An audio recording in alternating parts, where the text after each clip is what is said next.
سنت موقدہ کفایہ ہے اور اس کی مدت 10 یوم ہے۔ ہر مسلمان کو رمضان المبارک میں کم از کم ایک مرتبہ قرآن پاک کی تلاوت کرنی چاہیے۔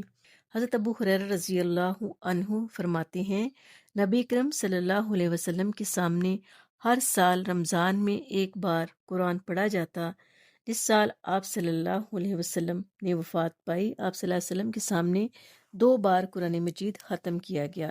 اسی طرح ہر سال آپ 10 دن کا اعتکاف فرماتے تھے، لیکن جس سال آپ صلی اللہ علیہ وسلم نے وفات پائی اس سال 20 یوم کا اعتکاف فرمایا۔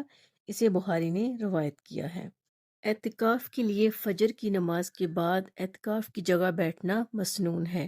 ان عائشہ رضی اللہ عنہا قالت کان رسول اللہ صلی اللہ علیہ وسلم اذا اراد ان یعتکف صلی الفجر ثم دخل معتکفہ، رواہ ابو داود و ابن ماجہ۔ حضرت عائشہ رضی اللہ عنہا فرماتی ہیں کہ رسول اللہ صلی اللہ علیہ وسلم جب اعتکاف بیٹھنے کا ارادہ فرماتے تو فجر کی نماز پڑھ کر معتکف میں داخل ہوتے، یعنی کہ اعتکاف بیٹھنے کی جگہ میں داخل ہوتے۔ اسے ابو داؤد اور ابن ماجہ نے روایت کیا ہے۔